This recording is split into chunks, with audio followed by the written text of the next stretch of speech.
moment où l'homme songeait à entreprendre des voyages interplanétaires, il n'avait pas encore complété l'exploration de sa propre planète. Noël 1955, 65 degrés de latitude sud. Le navire canadien Terron, armé pour la chasse aux phoques, se frayait un chemin à travers le Pac. Sa mission, débarquer les éléments d'avant-garde d'une grande expédition.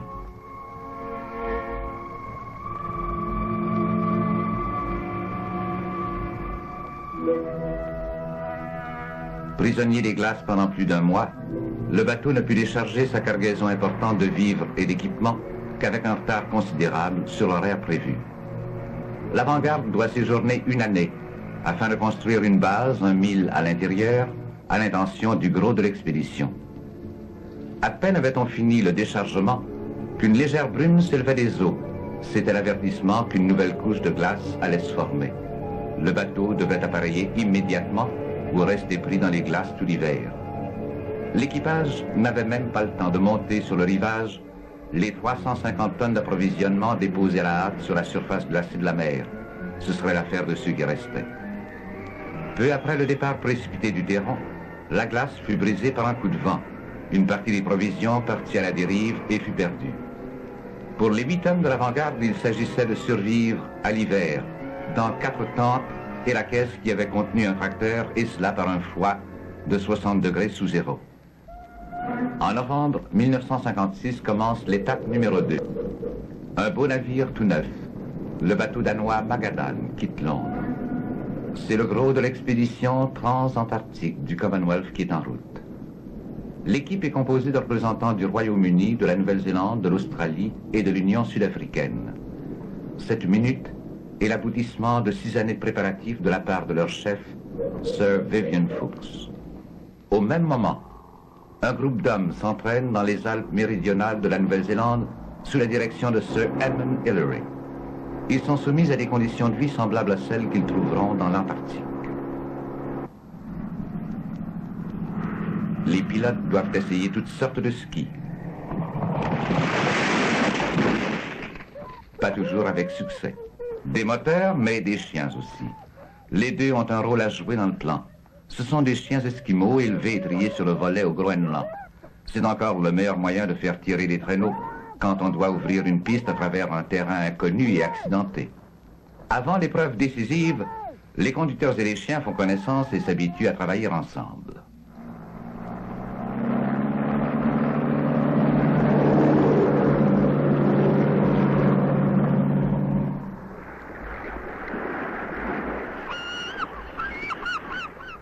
Le Magadan, à 7500 milles de Londres, dans l'Atlantique Sud.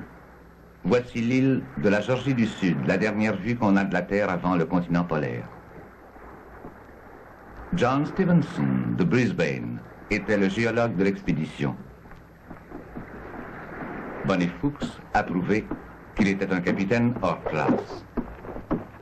David Pratt, qui avait la charge de tous les véhicules, ne pouvait sauter qu'à reculons. Al Lester avait des idées bien à lui quant à l'exercice à prendre. L'équipe n'avait eu que 6 semaines de beau temps, mais c'était fini. Dans cette région de l'hémisphère sud, l'Atlantique, le Pacifique et l'océan Indien se rencontrent dans une seule mer qui encercle le pôle.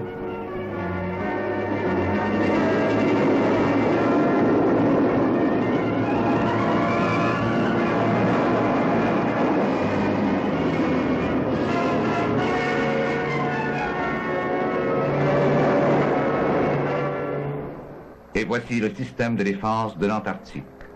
Les glaces menaçantes de la mer Weddell. Ce n'est pas une mer comme les autres. Elle n'est jamais tout à fait libre de glace. En hiver, elle est impraticable, gelée bien dure. Au moment du dégel, à l'été, les courants rotatifs provoquent un lent remous de glaçons flottants. C'est à travers ces obstacles que le Magadan fait vapeur, traversant le cercle antarctique par une journée de 24 heures sans obscurité. À minuit, le soleil est toujours là, à l'horizon, renvoyant l'image enflammée de la coque du bateau sur les bancs de glace. Le vent et les courants peuvent emprisonner l'embarcation dans les glaces comme dans un piège géant.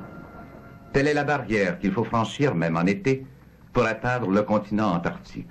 C'est une barrière contre laquelle des marins et des explorateurs intrépides se sont heurtés, et c'est leur souvenir que Sir Vivian Fuchs évoque. De grands hommes ont affronté ces obstacles à la recherche du pôle sud et des secrets de l'Antarctique. C'est leur exemple, ce sont leurs découvertes qui ont ouvert la voie à l'expédition du Commonwealth. D'anciens films silencieux nous permettent de revivre leurs exploits et de mesurer la grandeur de ces pionniers. Ces scènes ont été tournées en 1911 par Herbert Ponting, un membre de la dernière expédition de Scott. Le capitaine Scott croyait que l'utilisation des chiens de traîneau était de la cruauté envers les animaux. Nous savons aujourd'hui que les chiens ne souffrent pas quand ils sont bien entraînés, mais Scott faisait tirer ses traîneaux exclusivement par ses hommes. Lui et ses compagnons tiraient chacun un poids de 190 livres. Ils faisaient ce travail avec des rations alimentaires que l'on a trouvées à l'analyse complètement dépourvues de vitamine C. Ils absorbaient tout juste assez de calories pour assurer leur survivance. Avec un tel régime alimentaire, les hommes ne pouvaient survivre que 4 mois à pareil effort physique, accompli à des températures et à des altitudes extrêmes.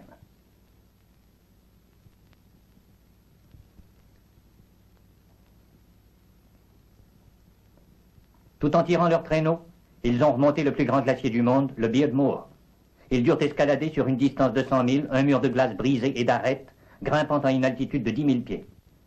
Dans ces conditions-là, il n'est pas étonnant qu'au 5e mois de ce régime, leurs blessures se refusaient à guérir et qu'ils aient été victimes d'un complet épuisement physique et nerveux.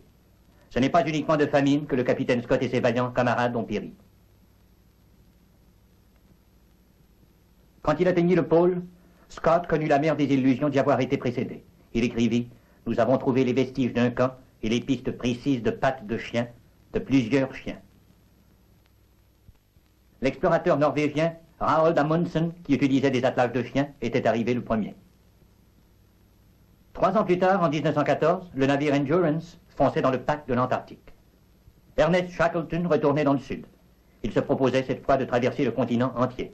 Il avait prévu pour son équipe d'excellentes rations de voyage et il était pourvu d'attelages de chiens de tout premier ordre. Puis, un coup de vent emprisonna son bateau dans les glaces. Les tentatives de dégager l'Endurance furent peine perdue. La glace ne fit que se durcir davantage tout autour du bâtiment. C'était l'état de siège. Shackleton avertit ses hommes qu'il leur faudrait passer l'hiver sur la glace, dans les ténèbres, et il fit un camp fixe de son navire. Pendant des mois, la glace ondula et craqua